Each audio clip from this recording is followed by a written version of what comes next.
De este video de cinemática de partículas estaremos explicando el principio del impulso y la cantidad de movimiento. Seguido a este se realizará otra explicación acerca del movimiento impulsivo. Por último punto se tocará el impacto y lo que comprende que es el choque central directo y el choque central oblicuo.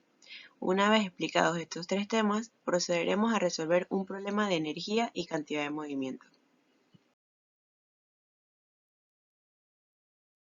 El impulso y la cantidad de movimiento están presentes en nuestras vidas diarias y a veces ni siquiera sabemos que están ahí, como por ejemplo cuando un vehículo en movimiento se choca, una bala que se dispara, un martillo que pega a un tablón, un taco que le pega a las bolas de billar o una bola grande que choca contra una pequeña. ¿Qué es el impulso? El impulso es el producto entre una fuerza y el tiempo durante el cual está aplicada. Esta es una magnitud vectorial y su módulo se representa como el área debajo de la curva de la fuerza en el tiempo. Por lo tanto, si la fuerza es constante, el impulso se calcula multiplicando F por delta T, donde I es el impulso, la F es la fuerza y el delta T es el intervalo del tiempo. El impulso se puede medir en kilogramos por metro sobre segundo, que eso es una unidad equivalente a newton segundos. Constante se calcula integrando la fuerza entre los instantes de tiempo entre los que se quiere conocer el impulso, como podemos observar en la siguiente fórmula. En esta gráfica se representa cómo varía la fuerza que actúa sobre un cuerpo cualquiera a lo largo del tiempo. El área encerrada bajo la curva entre los instantes T1 y Tf coincide numéricamente con el valor del impulso de dicha fuerza en el intervalo Tf menos T1. La cantidad de movimiento o momento lineal es el producto de la velocidad por la masa. La velocidad es un vector, mientras que la masa es un escalar, y como resultado obtenemos un vector con la misma dirección y sentido que la velocidad, como podemos observar en el siguiente dibujo, donde P es la cantidad de movimiento, la M es la masa, la V es la velocidad. La cantidad de movimiento se mide en kilogramos por metro sobre segundo. Esta tiene la misma unidad que el impulso, aunque sean conceptos diferentes. Relación entre el impulso y la cantidad de movimiento. Anteriormente establecimos estas ecuaciones de impulso y cantidad de movimiento. Con estas dos ecuaciones podemos establecer una relación y estas son: la de I es igual a delta P, F de delta T es igual a delta P. Aquí reemplazamos esta I de impulso, lo reemplazamos a su equivalente. De ahí también podemos establecer otra relación que es F delta T es igual a la masa por la velocidad final menos la masa por la velocidad inicial, que podemos observar aquí. Como primer ejemplo tenemos: mediante un palo de golf se aplica una fuerza de 242 N que adquiere una velocidad de 95 metros sobre segundo. Si la masa de la pelota es de 0.05 kilogramos, ¿durante cuánto tiempo actuó el palo sobre la pelota? Lo primero que tenemos que hacer es sacar nuestros datos. Una vez que tenemos nuestros datos, buscamos una ecuación que corresponda a los datos que tenemos. En este caso yo usé la del impulso es igual a la masa por la velocidad final menos la masa por la velocidad inicial. En este caso la velocidad inicial es 0, así que esto aquí se cancela. Y nos quedaría multiplicando la masa por la velocidad final. De ahí nos da 4.75 kilogramos metros por segundos, que eso es equivalente a 4.75 newton segundo. Una vez que tenemos el impulso, con la fórmula de el impulso es igual a la fuerza por el cambio de variación del tiempo, despejamos y tenemos que el impulso entre la fuerza es igual a la variación del tiempo. De ahí reemplazamos, ponemos nuestro impulso y nuestra fuerza que era 242 y calculamos y nos da un total que el tiempo es de 1.96 por 10 a la 2 segundos. Como segundo ejemplo tenemos Una pelota de fútbol de 850 gramos de masa adquiere una velocidad de 40 metros sobre segundos mediante un puntapié de 0.2 segundos de duración. ¿Qué fuerza recibe la pelota? Lo primero que tenemos que hacer es sacar nuestros datos, y como vemos, en el problema nos dan 850 gramos de masa, pero hay que convertirlos a kilogramos y nos da un total de 0.85 kilogramos. De ahí buscamos una ecuación y la que utilizamos fue la fuerza por el delta tiempo es igual a la masa por la velocidad final menos la masa por la velocidad inicial. Ahí despejamos y nos da que la fuerza es igual a la masa por la velocidad entre el tiempo.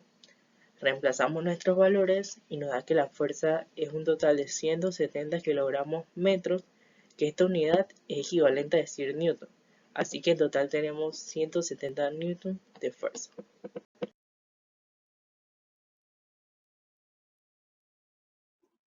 Una fuerza que actúa sobre una partícula durante un breve intervalo, que es lo suficientemente grande para producir un cambio definitivo en la cantidad de movimiento, se conoce como fuerza impulsiva, y el movimiento resultante se denomina movimiento impulsivo.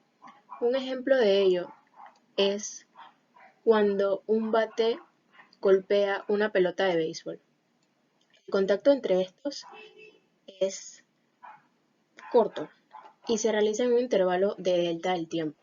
Sin embargo, el promedio de la fuerza F ejercida por el bate sobre la pelota es muy grande y el impulso resultante, que será la fuerza multiplicado por el delta del tiempo, es lo suficientemente grande para cambiar el sentido del movimiento de la pelota.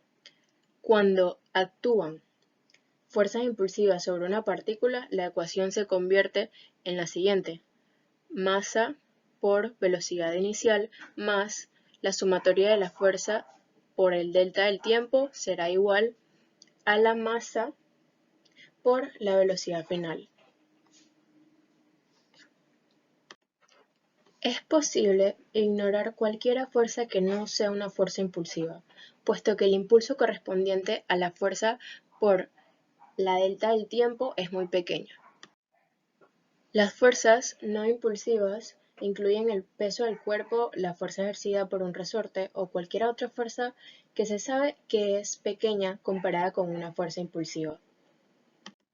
Pero bien, hay que conocer que el método de impulso y cantidad de movimiento es en particular efectivo en el análisis del movimiento impulsivo de una partícula, ya que implica solo las velocidades iniciales y finales de la partícula y los impulsos de las fuerzas ejercidas sobre la misma. Pero también es importante considerar que cuando el movimiento impulsivo sea de varias partículas, se puede utilizar la siguiente fórmula, que vendrá siendo la sumatoria de la masa por la velocidad inicial más la sumatoria de la fuerza por la delta del tiempo será igual a la masa por la velocidad final, donde el segundo término implica solo las fuerzas impulsivas externas. Si todas las fuerzas externas que actúan sobre las diversas partículas son no impulsivas, se anula el segundo término en la ecuación y esta se reduce a la ecuación siguiente, que vendrá siendo la sumatoria de la masa por la velocidad inicial será igual a la sumatoria de la masa por la velocidad final. Y esta última ecuación expresaría la cantidad de movimiento total de las partículas que esta se conserva. Con un ejemplo, un individuo salta del carro A con una velocidad relativa al carro. ¿Cómo se muestra? Aterriza en el carro B. Determine la rapidez del carro después del movimiento del individuo. El individuo pesa 60 libras. Los carros, cada uno pesa 80 libras y estos se encuentran inicialmente en reposo. Bien, como primer punto, lo primero que tenemos que hacer es plantear la fórmula, que será igual a la masa de la persona por la velocidad de la persona inicial más la masa del carrito A por la velocidad del carrito A inicial será igual a la masa de la persona por la velocidad de la persona final más la masa del carrito A por la velocidad del carrito A final. Una vez tenemos esto planteado, podemos seguir con el siguiente paso, que será, como inicialmente se decía que todo se encontraba en reposo, quiere decir que esta parte se puede eliminar y volver cero, por lo tanto la ecuación nos quedará de esta manera. Luego, despejando nuestra incógnita, tendremos que la masa de la persona estará sobre la masa del carrito por la velocidad de la persona final. Entonces, primero debemos recordar el movimiento relativo de dos partículas, que será igual a la velocidad de la persona con respecto al carrito, será igual a la velocidad de la persona menos la velocidad del carrito. Pero buscando de acuerdo a la velocidad de la persona nos quedará de esta forma. Una vez tenemos esto planteado, podemos seguir con el siguiente paso.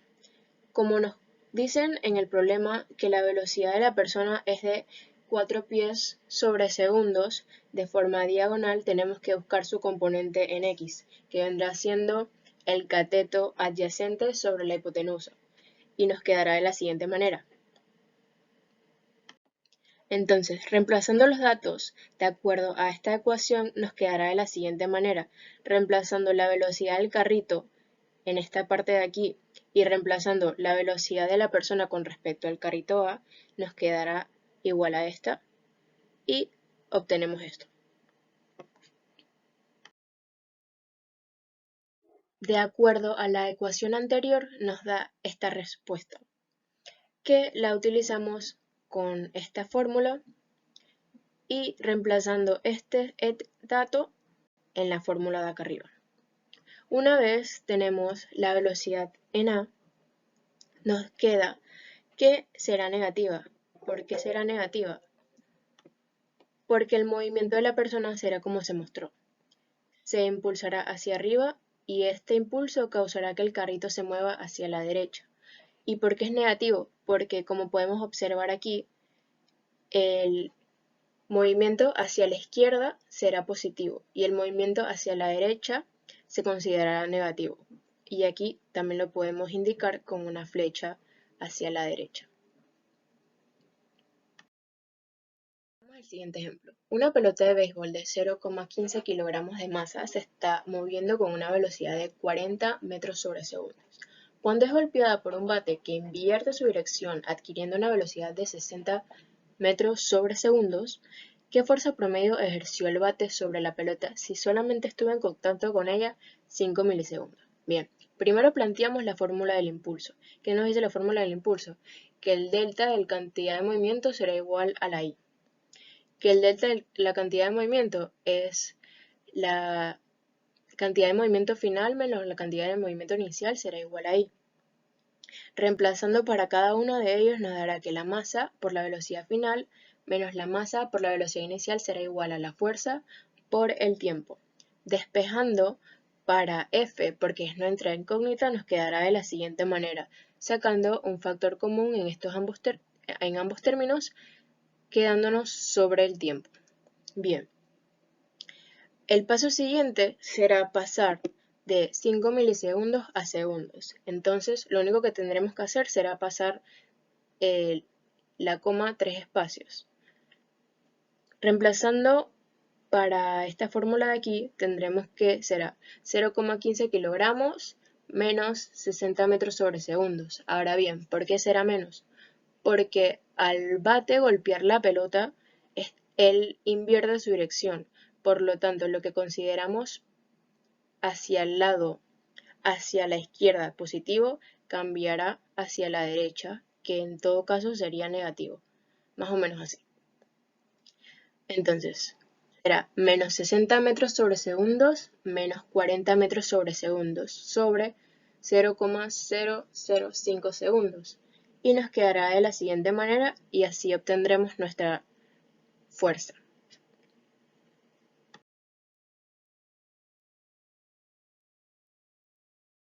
El choque entre dos cuerpos, o mejor conocido impacto, este suceso pasa o tiene lugar en un intervalo de tiempo muy corto. También este suele ir acompañado de fuerzas de reacción entre dos cuerpos relativamente intensos, lo que da lugar a fuertes cambios de velocidad de uno o ambos cuerpos. Las intensas fuerzas de reacción también originan una deformación considerable de los cuerpos en colisión y en consecuencia la conservación de energía mecánica tanto en sonido como calor. Los sucesos de impacto se clasifican según la posición relativa de los centros de masa de los cuerpos, la velocidad relativa de los centros de masa y la línea de impacto, que la línea de impacto no es más que la recta normal a las superficies en el punto de impacto. Y cuando se dice que cuando los centros de masa de ambos cuerpos se hallen sobre la línea de impacto, diremos que se trata de un choque central. Cuando el centro de masa de uno o ambos cuerpos no se halle sobre la línea de impacto, diremos que se encuentra o que se trata de un choque excéntrico. Y pues evidentemente entre dos cuerpos materiales solo podrá producirse choque central, ya que al tamaño y a la fuerza de los puntos se supone que no afectan al cálculo de su movimiento. Explicando la fórmula de acuerdo a esta situación que tenemos por aquí, se puede decir que la masa de A será igual a la velocidad de A inicial más la masa de B por la velocidad de B inicial. Será igual a la masa de A por la velocidad de A final más la masa de B por la velocidad de B final. Vamos a ver primero una simulación de lo que es el impacto central directo para tener una idea más clara de lo que trataremos con mayor profundidad más adelante. ¿Por qué esto será un impacto central directo? Bueno, como podemos ver, tenemos aquí un balón a la izquierda y un balón a la derecha, a lo que podemos llamar partícula A y partícula B respectivamente. Estas partículas tienen centro de masa aquí y aquí. La línea que une a esos dos centros de masa se conoce como línea de impacto. Entonces, como también podemos observar, las velocidades para ambas partículas actúan a lo largo de esa línea de impacto. Y también el movimiento de ambas partículas actúan a lo largo de esa línea de impacto. Por lo tanto, este será un impacto central directo. Vamos a correr la simulación, primero en cámara rápida. Ahora un poco más lento. Vamos a verlo lo más lento que se pueda, para observar lo corto que es el intervalo de tiempo durante el que se da el impacto. Vemos cómo es un intervalo de tiempo muy corto. Vamos a subirle también de nuevo la velocidad para observar cómo la velocidad de la partícula B después del impacto termina siendo mayor que la velocidad de la partícula A después del impacto, cuando inicialmente la velocidad de la partícula A antes del impacto era mayor que la de la partícula B antes del impacto. Esto se debe a las diversas situaciones que ocurren durante el impacto de ambos cuerpos. Durante ese intervalo de tiempo en el que se da el impacto, hay un periodo de impulso por deformación y un periodo de deformación máxima, así como también un impulso de restitución. Estos tres periodos los vamos a analizar a mayor profundidad más adelante, los cuales también nos van a permitir obtener las ecuaciones para calcular las velocidades tanto de A como de B después del impacto.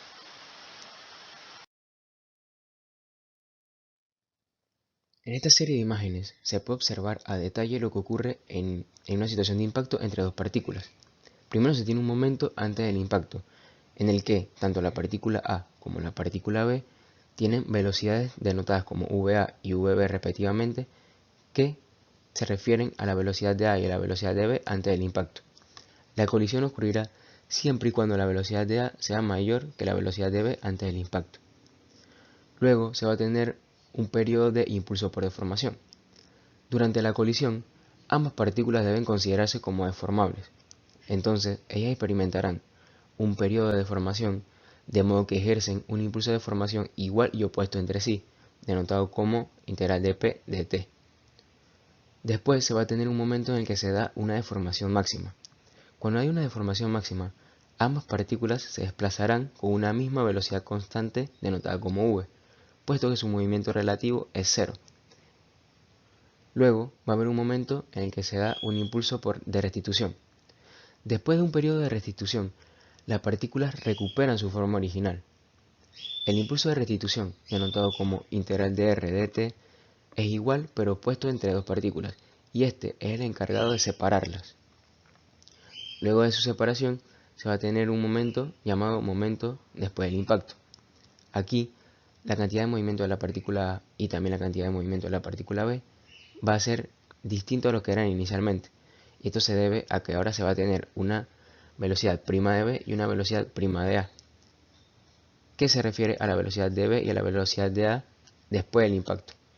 Y hay que hacer énfasis en el que la velocidad de B después del impacto va a ser mayor que la velocidad de A antes del impacto.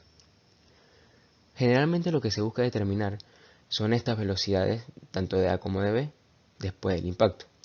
Por lo tanto, debemos expresar una serie de ecuaciones.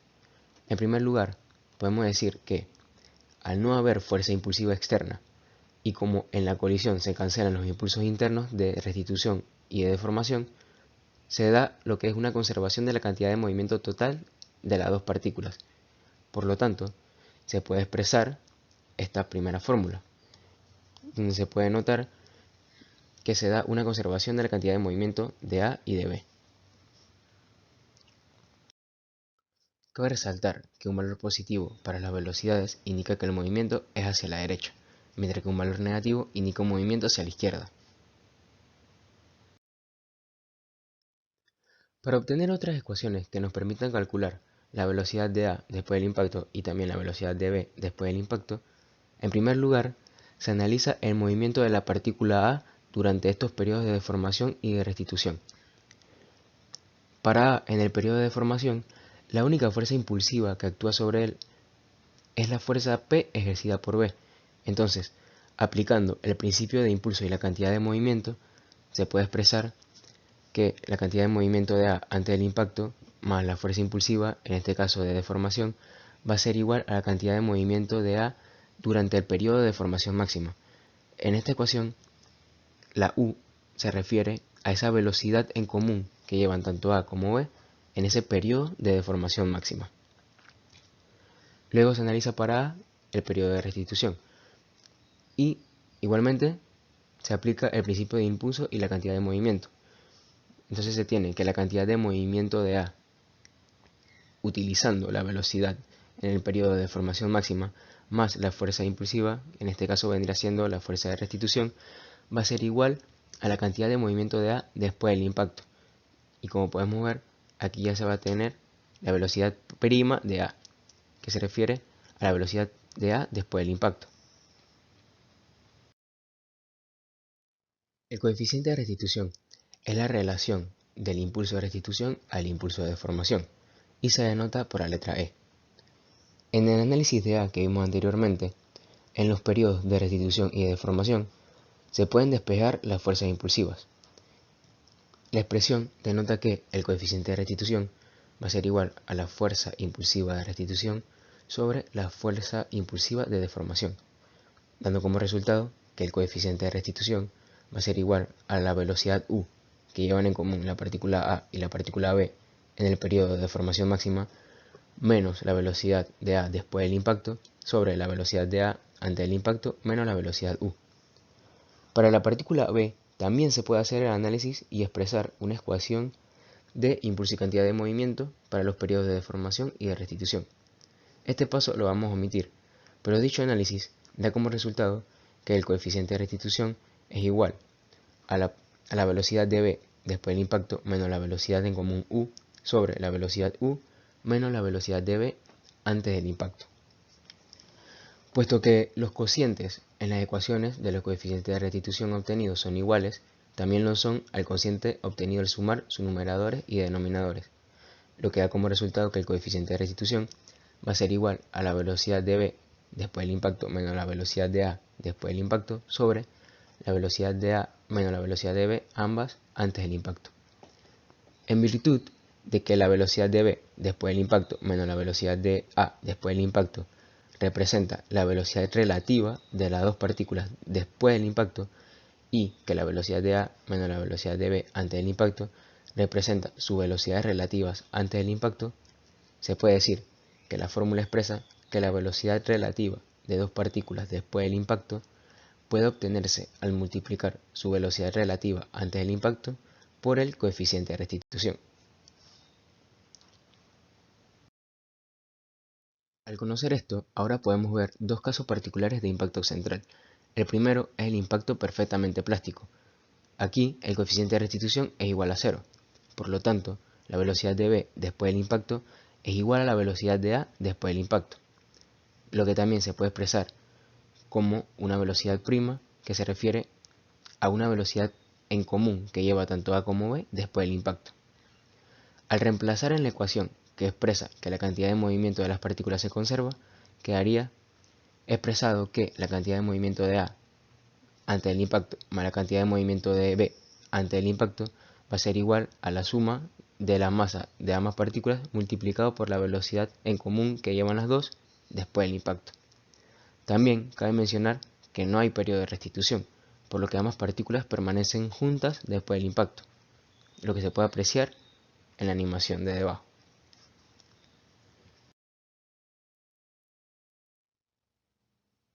En un impacto perfectamente elástico, el coeficiente de restitución es igual a 1, así que se tiene una ecuación que expresa que las velocidades relativas son iguales antes y después del impacto. Los impulsos recibidos por cada partícula durante el periodo de deformación y durante el periodo de restitución son los mismos. Entonces, las partículas se alejan una de la otra después del impacto con la misma velocidad con la cual se aproximaban antes de él. En este caso, se conserva la energía total de las dos partículas, así también como su cantidad de movimiento total, por lo que se tienen dos ecuaciones en las que se puede ver que la masa de a multiplicado por la velocidad de a antes del impacto menos la velocidad de a después del impacto va a ser igual a la masa de b multiplicado por la velocidad de b después del impacto menos la velocidad de b antes del impacto. Esta ecuación expresa lo que es la conservación de la cantidad de movimiento total. Y la ecuación que expresa que la energía total se conserva, la podemos ver expresada como que la velocidad de a antes del impacto más la velocidad de a después del impacto va a ser igual a la velocidad de b después del impacto más la velocidad de b antes del impacto. Al multiplicar estas dos últimas ecuaciones, miembros por miembros, y realizar las operaciones pertinentes, nos da como resultado que la masa de a por la velocidad de a antes del impacto al cuadrado, menos la masa de a por la velocidad de a después del impacto al cuadrado, va a ser igual a la masa de b por la velocidad de b después del impacto al cuadrado, menos la masa de b por la velocidad de b antes del impacto al cuadrado. Al reordenar esta ecuación y multiplicar todo por un medio, nos queda expresado que la energía cinética de a antes del impacto más la energía cinética de b antes del impacto va a ser igual a la energía cinética de a después del impacto más la energía cinética de b después del impacto. En esta ecuación se puede ver que se expresa que la energía cinética de ambas partículas se conserva. A continuación, vamos a ver una situación en la que se da un choque completamente elástico entre la canica blanca y la canica negra y un choque completamente plástico entre la canica negra y el lápiz.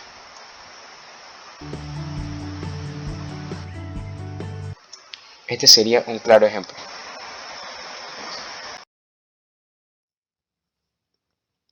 Ahora vamos a ver una situación en la que se da un impacto central oblicuo.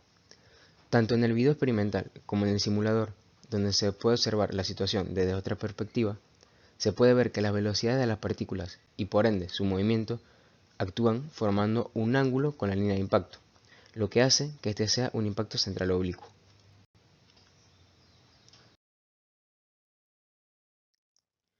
En un impacto central oblicuo se desconocen tanto la dirección como la magnitud de las velocidades de a y de b después del impacto, por lo que para calcularlas se requiere el uso de 4 ecuaciones independientes. Para el análisis se eligen como ejes coordenados al eje normal a lo largo de la línea de impacto, esto es, a lo largo de la normal común a la superficie en contacto y al eje tangencial a lo largo de su tangente común. Las cuatro ecuaciones se obtienen de la siguiente manera. La componente de la cantidad de movimiento de cada partícula a lo largo del eje tangencial, considerada por separado, se conserva.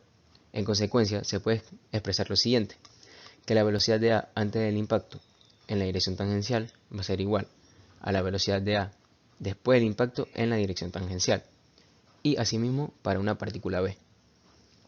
También se dice que la componente a lo largo del eje normal de la cantidad de movimiento total de las dos partículas se conserva, por lo que se puede escribir una segunda ecuación que dice que la cantidad de movimiento de A en la dirección normal más la cantidad de movimiento de B en la dirección normal antes del impacto va a ser igual a la cantidad de movimiento de A más la cantidad de movimiento de B, ambas en dirección normal y también ambas después del impacto. La componente a lo largo del eje normal de la velocidad relativa de las dos partículas después del impacto se obtiene multiplicando la componente normal de su velocidad relativa antes del impacto por el coeficiente de restitución, como se analizó también anteriormente, lo que produce que se puede escribir una ecuación que dice que la velocidad relativa de B respecto a A después del impacto en la dirección normal es igual al coeficiente de restitución de la velocidad de A respecto a B antes del impacto en la dirección normal. Ahora vamos a ver una simulación del caso en el que al menos una de las partículas que choca tiene restricciones en su movimiento. En esta simulación podemos ver un bloque a la que podemos llamar partícula A y un círculo que podemos llamar partícula B. Y como podemos observar, este bloque va a tener una restricción para moverse en el sentido vertical. Vamos a pasar a correr la simulación para tener una idea de lo que se va a explicar más adelante. Bien, como podemos ver, la velocidad del círculo, que es la partícula B, después del movimiento va a ser diferente al que tenía inicialmente. En esta situación vamos a tener tres incógnitas, que van a ser la magnitud de la velocidad del bloque después del impacto y la magnitud y la dirección de la velocidad de la partícula B, el círculo, después del impacto. En cuanto a la dirección de la velocidad de la partícula A, ya es conocida, ya se sabe que será en el sentido horizontal. Así que ahora pasaremos a analizarlo a mayor profundidad. Los impulsos ejercidos sobre el sistema consisten en los impulsos de las fuerzas internas F y negativo F dirigidos a lo largo de la línea de impacto, esto es, a lo largo del eje normal, y del impulso de la fuerza externa, ejercido por la superficie horizontal sobre el bloque A y dirigido a lo largo de la vertical. Se tienen tres ecuaciones que expresan lo siguiente. La componente a lo largo del eje tangencial de la cantidad de movimiento de la pelota, que es la que se mueve libremente, se conserva. En consecuencia, la componente tangencial de la velocidad de la pelota B permanece invariable, por lo que se escribe que la velocidad de B antes del impacto en la dirección tangencial es igual a la velocidad de B después del impacto en la dirección tangencial. También se tiene que la componente a lo largo del eje X horizontal de la cantidad de movimiento total del bloque A y de la pelota B se conserva, por lo que se puede escribir que la cantidad de movimiento de A antes del impacto más la cantidad de movimiento de B en la dirección X antes del impacto va a ser igual a la cantidad de movimiento del bloque después del impacto más la cantidad de movimiento de B, o sea de la pelota en la dirección X después del impacto. La componente a lo largo del eje normal de la velocidad relativa del bloque A y de la pelota después del impacto se obtiene al multiplicar la componente normal de su velocidad relativa antes del impacto por el coeficiente de restitución, por lo que nuevamente se tiene la expresión que la velocidad relativa de B respecto a A después del impacto en la dirección normal es igual al coeficiente de restitución multiplicado por la velocidad relativa de A respecto a B en la dirección normal antes del impacto.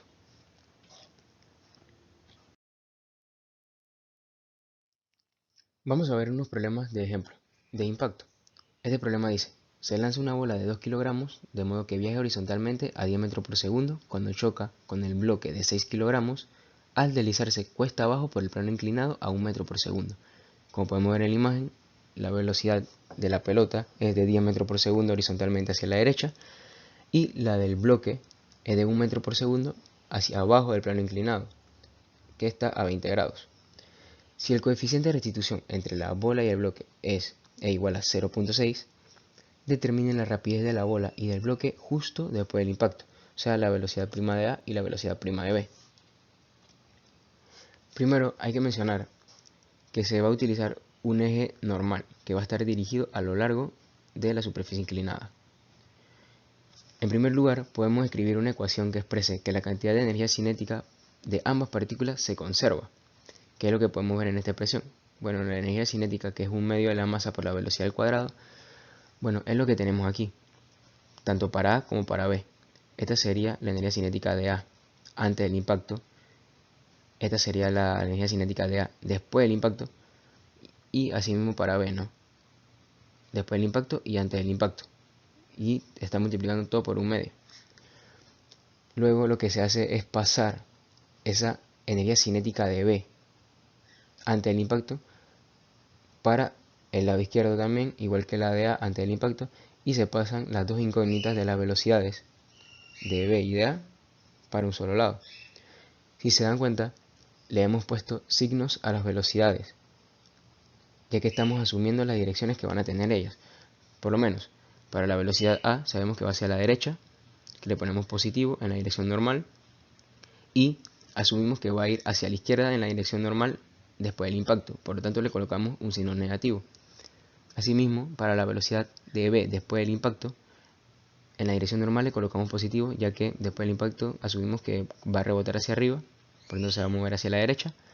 Y bueno, sabemos que la velocidad que lleva el bloque B antes del impacto es negativo hacia la izquierda, en la dirección normal. Así que, bueno, ahora lo que se hace es reemplazar los datos que nos da el problema, que en este caso debemos descomponer la velocidad de 10 metros por segundo que lleva la pelota, ya que lleva un ángulo con respecto a al eje normal que estamos utilizando. Se quedaría como 10 coseno de 20 grados. Lo demás, la velocidad de 1, si no hay que descomponerla, ya que actúa sobre la superficie inclinada. Reemplazamos los valores de masa. Y bueno, hacemos los cálculos pertinentes, multiplicando por un medio todo. Y nos quedaría que 3 veces la velocidad de B después del impacto al cuadrado, menos la velocidad de A en la dirección normal después del impacto al cuadrado, es igual a 85.3022. Esto le podemos llamar como una ecuación 1 que utilizaremos más adelante. Luego planteamos una ecuación que exprese que la cantidad de movimiento lineal para ambos cuerpos se conserva. ¿Qué es lo que podemos ver aquí? La cantidad de movimiento, que es la masa por la velocidad, tanto para A como para B, es lo que escribimos. En este lado izquierdo tendremos que serán la cantidad de movimientos para A y para B ante el impacto en la dirección normal. Y en el lado derecho tendríamos la cantidad de movimiento para A y para B en la dirección normal después del impacto. Otra vez asumimos las direcciones que van a tener las velocidades. Así que colocamos los signos respectivos. Reemplazamos los datos que nos da el problema. Hacemos los cálculos.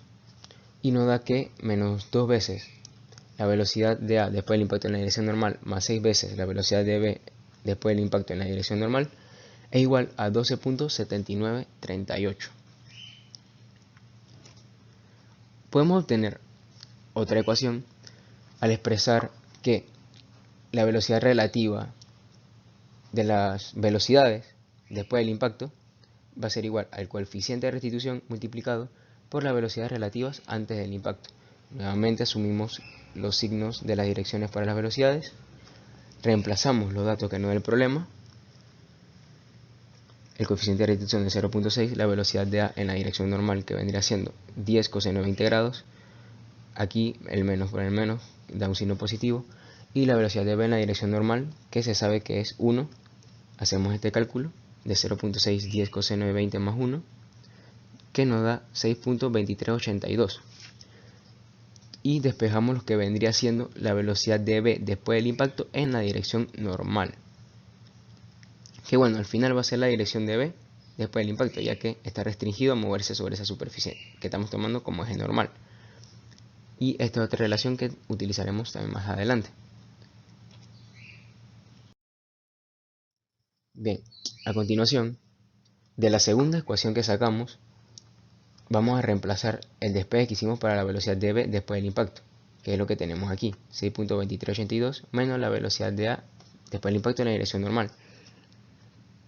Escribimos la segunda ecuación, reemplazamos la B' allí, hacemos los cálculos pertinentes para obtener lo que es la velocidad de A en la dirección normal después del impacto, que nos va a quedar que es 3.0794 metros por segundo. Y bueno, se sabe que va hacia la izquierda, ya que así lo hemos asumido, porque en todos los casos le hemos puesto a la velocidad de A negativo, a la velocidad prima de A en la dirección normal negativo, y al final nos dio algo positivo, así que va a quedar que sí la asumimos bien hacia la izquierda. También se puede escribir otra ecuación que expresa que la velocidad para el cuerpo que se mueve libremente en la dirección tangencial va a ser igual antes y después del impacto. Por lo tanto, se expresa que la velocidad de A en la dirección tangencial es igual a la velocidad de A después del impacto en la dirección tangencial. Ambos son iguales. Se saca esa velocidad de A en la dirección tangencial, que vendría siendo los 10 metros por segundo, que es la velocidad horizontal que lleva, multiplicado por el seno de 20 grados, dándonos como resultado que la velocidad de A tangencial después del impacto es igual a 3.42 metros por segundo. Luego se saca el vector resultante de la velocidad de A después del impacto, que nos da como resultado 4.60 metros por segundo. Sacamos el ángulo haciendo la tangente inversa de la componente tangencial sobre la componente normal y nos da que es 48 grados hacia abajo. Y bueno, de las ecuaciones que sacamos anteriormente para el despeje de la velocidad de B después del impacto, reemplazamos ahora lo que vendría siendo la velocidad de A, dándonos como resultado 3.1588 metros por segundo.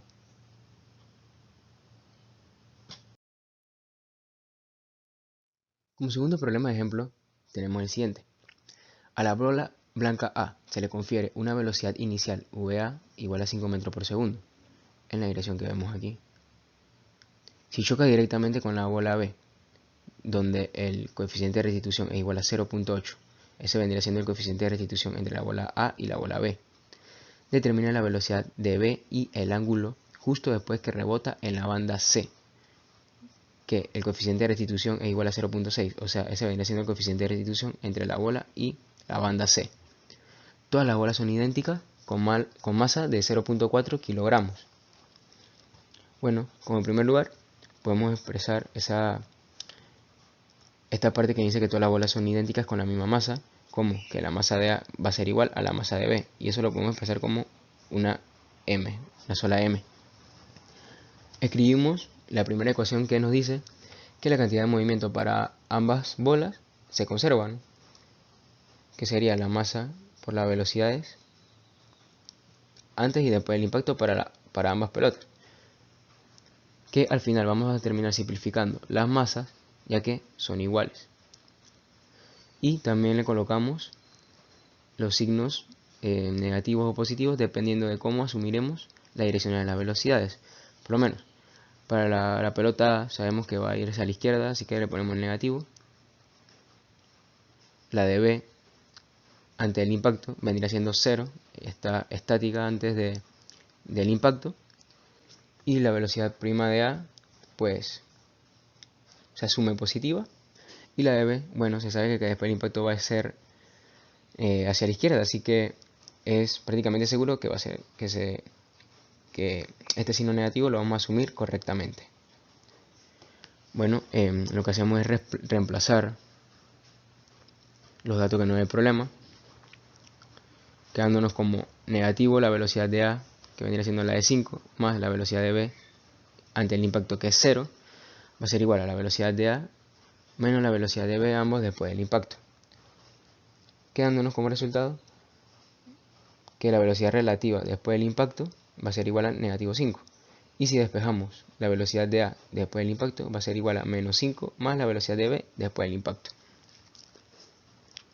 Bien, como segunda ecuación tenemos la ecuación que nos dice que la velocidad relativa después del impacto se puede obtener multiplicando el coeficiente de restitución por las velocidades relativas antes del impacto.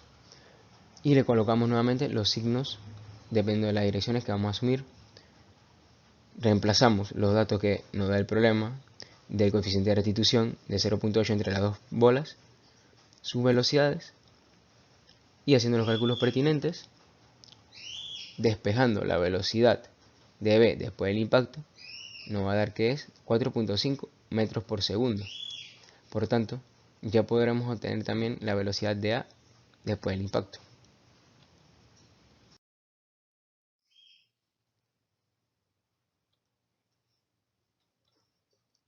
¿No se calcula? Bueno, porque no es necesario.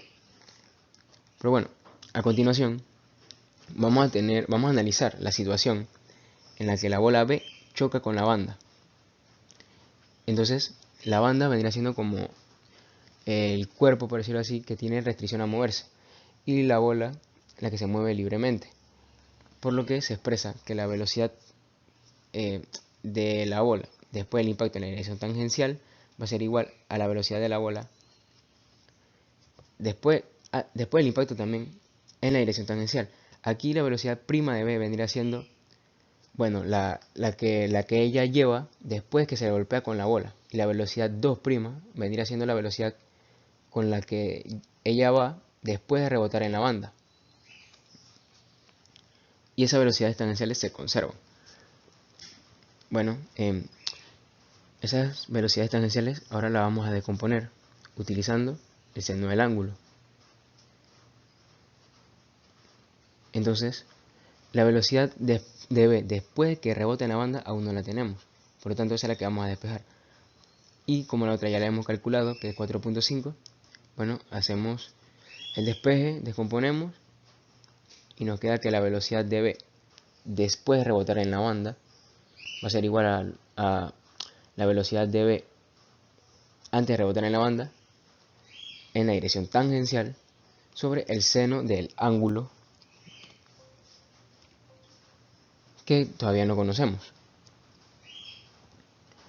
Luego podemos también nuevamente expresar la ecuación que nos dice que la velocidad relativa después del impacto va a ser igual al coeficiente de restitución por la velocidad relativa antes del impacto, en este caso entre la bola B y la banda. Y bueno, reemplazamos los datos que nos da el problema. Ahí el coeficiente de restitución es igual a 0.6 y nos da como resultado que la velocidad de la pelota después de chocar en la banda, o sea la 2', va a ser igual a 2.7 coseno de 30 grados sobre el coseno del ángulo que aún no conocemos.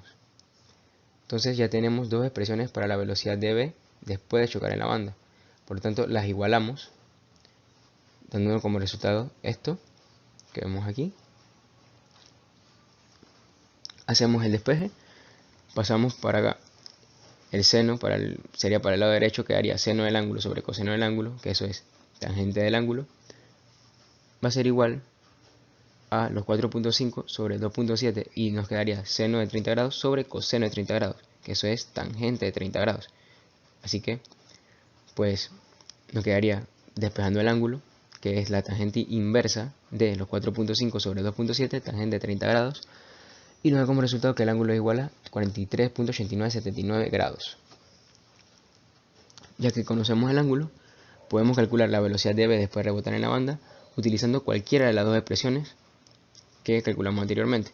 En este caso vamos a utilizar la de 2.7.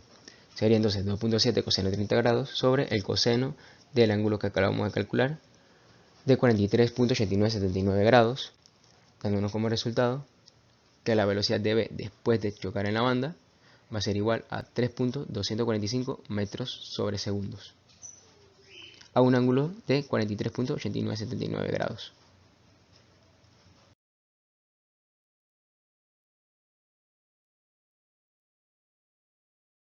Ahora que tenemos distintos métodos para la solución de problemas de cinética, veamos cómo será más fácil y rápido resolver problemas relacionados con energía y cantidad de movimiento, ya que ahora podremos identificar qué método es el más adaptable al problema determinado. Por ejemplo, en problemas donde intervienen fuerzas no impulsivas, la aplicación directa de la segunda ley de Newton es bastante eficaz. Sin embargo, en problemas de impacto, el método del impulso y la cantidad de movimiento es el único que resulta práctico. A continuación resolveremos el siguiente problema, el cual dice: una bolsa A que pesa 6 libras se suelta desde el punto de reposo, que será la posición 0. Esta cae y choca con la caja B, que pesa 18 libras, la cual está a 90 grados de la posición inicial de la bolsa. Ahora, si el coeficiente de restitución entre la bolsa y la caja es de 0.5, determinaremos lo siguiente: las velocidades de la bolsa justo después del impacto y la pérdida de energía durante la colisión. La solución de este problema se obtendrá resolviendo 4 fáciles pasos. Primero será por la conservación de energía. Veamos el plano que se muestra a continuación. Aquí podemos observar algo: la energía mecánica en el punto 0 va a ser igual que la energía mecánica en el punto 1. ¿Esto qué nos dice? Podemos utilizar el método de la conservación de energía. Reemplazamos según nuestros datos en la fórmula y nos dice que 0 es igual a 1/2 por la masa de A por la velocidad de A al cuadrado menos el peso de A por el radio. Resolvemos y esto nos dice que la velocidad 1 de A justo antes del impacto va a ser 13.90 pies sobre segundos cuadrados. La velocidad inicial de A, vamos a pasar al siguiente punto. El paso 2 es aplicar el método por conservación de cantidad de movimiento. Primero veamos la figura. Podemos suponer que luego del impacto tanto la bolsa como la caja se van a desplazar hacia la izquierda. Así que vamos a aplicar la fórmula de la conservación de cantidad de movimiento, que nos dice que la masa de B por la velocidad inicial de B más la masa de A por la velocidad inicial de A va a ser igual a la masa de B por la velocidad final de B más la masa de A por la velocidad final de A. Vamos a reemplazar según los datos que ya tenemos, sabiendo que la velocidad inicial de B es 0. Resolvemos y vamos a obtener nuestra primera ecuación cuando despejamos la velocidad final de A.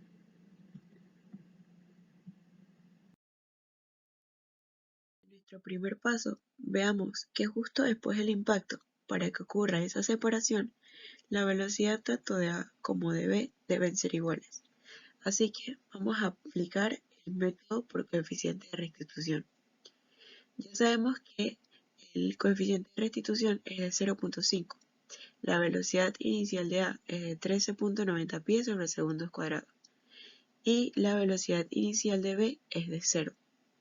Así que resolviendo esto podemos obtener una segunda ecuación, la cual nos dice que la velocidad final de A va a ser igual a la velocidad final de B menos 6.950.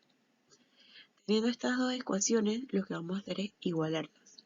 Cuando resolvemos esto, queremos despejar la velocidad final de B y nos dice que es 5.21 pies sobre segundos cuadrados. Ahora elegimos cualquiera de las dos ecuaciones y vamos a reemplazar este valor. Y así obtenemos la velocidad final de A, la cual nos dice que es 1.74 pies sobre segundos cuadrados. Teniendo estos dos valores, ya vimos que resolvimos el primer inciso. Paso. Para resolver el inciso B, lo único que tenemos que hacer es aplicar la fórmula de la pérdida de energía, la cual nos dice que la pérdida de energía va a ser igual a la energía cinética final menos la energía cinética inicial. Ahora reemplazamos según la fórmula que ya hemos aplicado, que reiteramos nos dice que 1/2 por la masa de B por la velocidad final de B al cuadrado menos 1/2 por la masa de A por la velocidad final de A al cuadrado.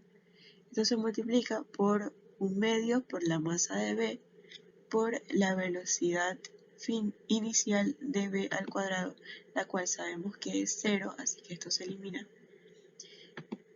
Se resta a 1/2 por la masa de A por la velocidad inicial de A al cuadrado. Ahora, sabiendo esto, podemos reemplazar según los datos que ya hemos obtenido en los pasos anteriores. Resolvemos con cuidado y llegamos a nuestra respuesta final. Nos dice que la pérdida de energía será 10.13 pies por libras.